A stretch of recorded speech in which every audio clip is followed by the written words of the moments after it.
Hello guys and welcome to Plebs on the Patio. This is Zeus here and I am going to give you your first deck profile of the series. So we're going to start off with one of my favorite decks, the Darkworld deck. Now, a lot of you guys don't know this, but this is one of my favorite decks for the sole purpose that it was actually my first deck. So we're going to start off with your staples here.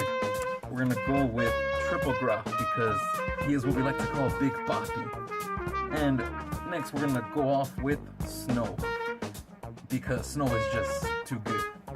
And after that, we're gonna give you your next staple, and that would be Broww. Now, the next thing, but I do not have it here, is called Ceruli, Guru of the Darkworld. He is too good. And after that, we have Beiige, Vanguard of the Darkworld.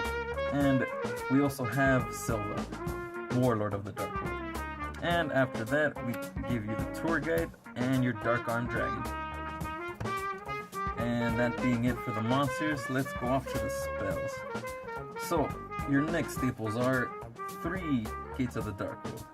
After that, it would be your Darkworld dealings, because who doesn't like to gamble a little?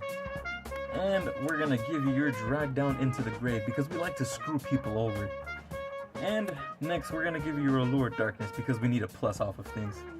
And next, we also give you Into the Void, one of the new cards that just came out, and personally, I think it has a lot of potential in this deck. Now, we give you your one-offs, which is the Trade-In and your Twin Twister, to just pretty much plus off and control some back row. After that, we got 2 Ultimate Providences, because this card pretty much will guarantee you an out, no matter what you do and what your opponent has. And 2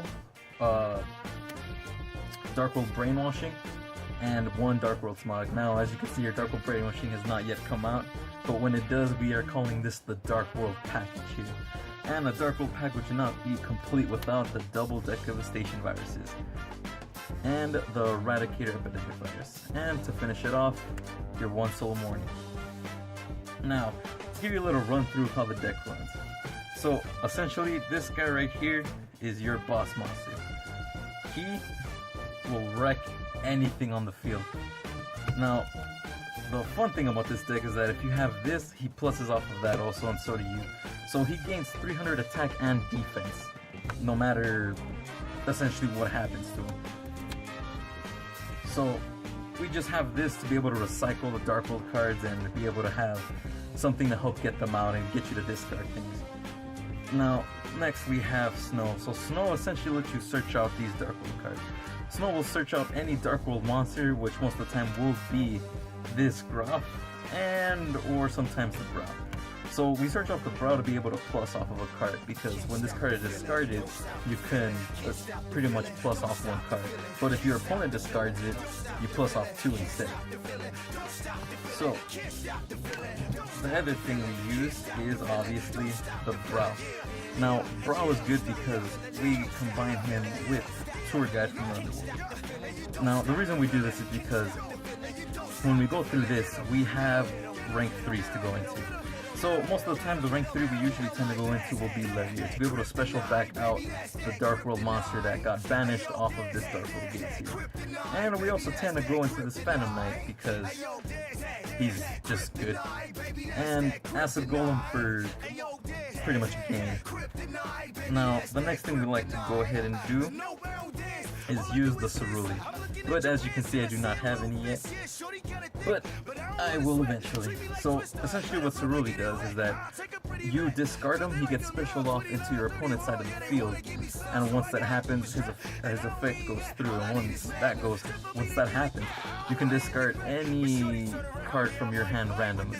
So your opponent will pretty much grab a card from you, discard it, but we don't care about that because we either special, we will either special the monster, draw a card, pop a monster, search, or my favorite, Siilva, which is you discard, he specials himself, and because your opponent discarded him, you can therefore return 2 cards from their hand to the bottom of their deck in pretty much any order you want, which is already like a huge middle finger to them in the face. So the next card we go into that I have not yet mentioned is Siilva.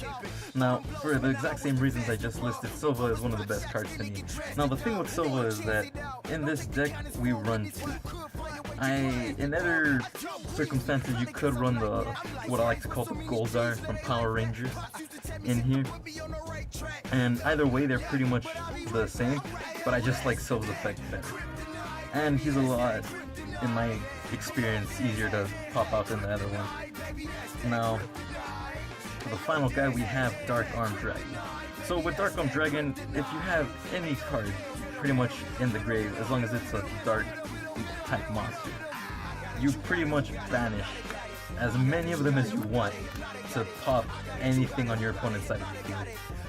So if they have any back row, you just start banishing cards, and pretty much what ends up happening is you clear the whole field, attack them for 28, and in most scenarios, if you, for example, have 2 Darkworld monsters, and you had 2 Graphs in your grave, what you could do here, and it's one of my favorite effects from Graph, is that you switch out, much like the UAs do of the Darkworld monster.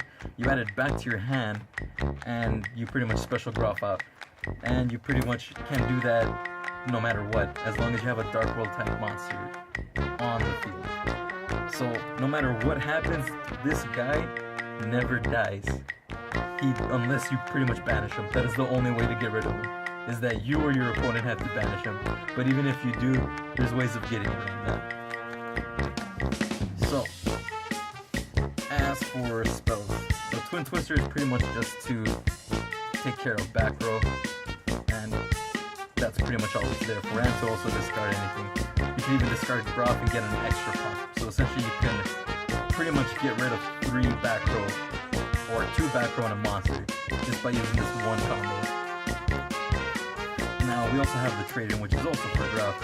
It's pretty much just let you plus off cards to get him into the grave, and after doing that you can pretty much pop a card on the field, which is also fun. And my new favorite card is Into the Void. Now the reason I say it is because as long as you have 3 cards in your hand, you draw one, and then you pretty much discard everything else that you have in your hand during the end phase. So, for example, if we had a Graph, Beiige, and yeah, whatever, a Snoww. Let's say we have these 3 in our hand.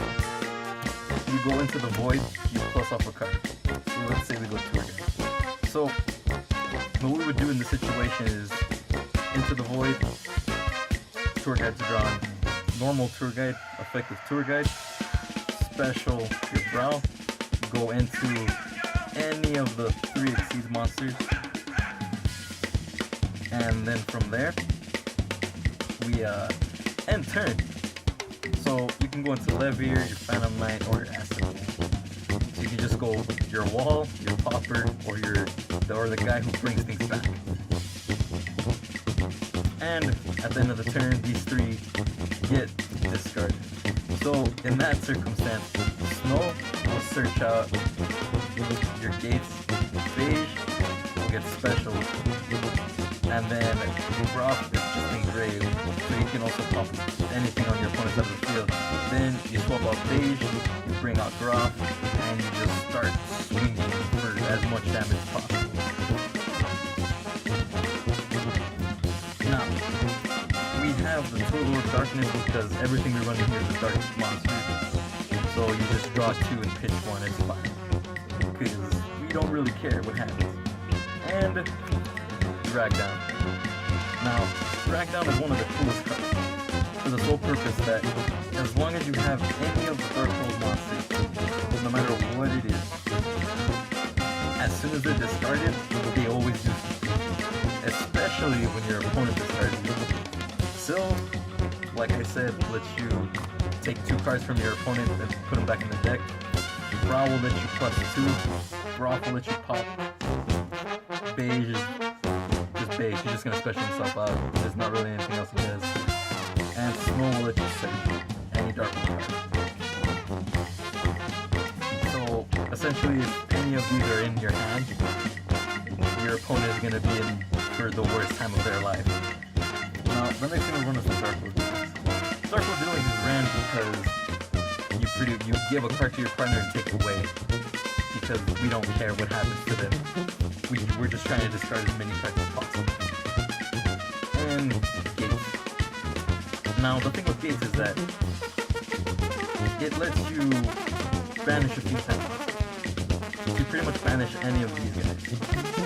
Any of them. All of them if need be. So, you banish one of them, and you can discard from your hand. And after discarding from your hand, you can also draw a card to your support. So essentially, when doing that, you have multiple possibilities. Now, the other thing with the Darkworld cards is that a lot of people like to run them in various ways. Like running the full force virus. But for me, I like to run just the two viruses. Because these two pretty much take care of most of the workload. And full force is more of a side decking card that you can use. And now for the Darkworld package here. The Dark Smog is essentially, you can use it on your opponent's turn. You flip it up, you activate it, you discard a card, and you banish one of theirs. And in doing so, you either pop a monster with Grapha, or you special off with Silver. You can even search off with Snow, or draw off with Broww. Like, the possibilities are pretty much endless with these cards. But the two Darkworld brainwashing. Now, essentially, what these are used for is that if your opponent activates a monster's effect, as long as they activate an effect, what ends up happening is that you target a Darkworld monster on the field as long as you have 3 or more cards in your hand, and then you return it back to your hand. And after doing that, they discard a card from your hand randomly. So the reason we do that is because the two Cerulis. Now, essentially, you go with Darkworld Brainwashing and use Ceruli. So, the Ceruli is there sitting there on their turn. They activate an effect, you activate Darkworld Brainwashing. After that, you return Ceruli back to your hand and you hand loop. Or, as I like to call it, the Guru loop. So, they discard a card. If you have nothing, you just have the Guru. So, you discard Guru, effective Guru, you discard any of the Darkworlds pretty much, and then you start recycling everything back. So essentially, when that brainwashing card does come out, it is gonna change the Darkworld's game a little, hopefully for the better. But until then, we are running 2 Reckless Greeds. So Reckless Greeds will help you get more draws and go into plays a lot faster. And the reason we do this is because we're just trying to get cards to discard and put back and pretty much just recycle off of the graph, no matter what it is. And we can now go into the extra deck. So, we have Levier the Sea Dragon, Phantom Knight Breaksword, and Acid Golem. Like I said, Acid Golem just goes for game, Phantom Knight will let you pop things, and Levier will let you recycle. Now, the next thing that we go into is the rank 4s. We've got Diamond Dire, Abyss Dweller, Gaga, Dark Rebellion, Silent Honor Arc, which should definitely be played more, but surprisingly isn't, and Castell. So, these 3, they're pretty much staples. This is just a rank 4 pop, pretty much does what the Phantom Knight does. This is just if you're in a tough spot. Dark Rebellion will pretty much get you out of a tough spot. And Silent Honor Arc. Silent Honor Arc is if you see something on their field and you don't like what it is, you just take it instead. And the rank 5. We only wanted 1 rank 5, and that is because we run 2 Siilva. So half of the time you will go into them, but most of the time more than likely you fall. So you detach and you destroy a face-up card your opponent controls, no matter what it is. Spell, trap, monster, doesn't matter. As long as it's face-up, you destroy it. And he's just the big beater to go ahead and swing over things. And the rank gates. So we have the Heretic Sun Dragon Overlord Heliops, Eogan the Sea Castrum, and my favorite Lancelot. So, Lancelot, pretty much you overlay 2 and he can attack your opponent directly. So this is pretty much to go for game, and if card effects start being activated. Now, the Sea Castrum. See, the Sea Castrum is one of those weird cards. I would switch this out for Zombie Stein, but I unfortunately do not have one. I hopefully will get one eventually, because he is too good. But what Sea Castrum does is it's one of those kind of cards that it's situational. So if you're going against any synchros, essentially you can mess with how they're gonna work. So you pretty much detach, you take a monster from them, you banish it, and this thing's attack becomes whatever that thing's attack was. And it is just, you put it in defense and it walls up forever. And if they try to go for anything else, like a Synchro Exceed or their Fusion, you can just put it back in their deck and say no, and just negate the effect off of whatever it was they were going to use. And Herratic Sun. Now, Herratic Sun is just beefy. He is beefcake. So, you pretty much just go into him with 2 Graphs. And the reason we do this is because no matter what you go into, all the rank 8 you can make, no matter what it is, Graph will always recycle. So you detach, and essentially if you have another Darkworld card on the field, you special Graph back out, and you can go into the Netherlord gate after. But Herratic Sun is more, you detach, you can destroy monsters, you can tribute monsters from your hand or your side of the field, and then destroy that many cards on the field. So you can pretty much board wipe and head for game. And that pretty much concludes this Darkworld deck. I hope you all enjoyed. And like I said, best deck.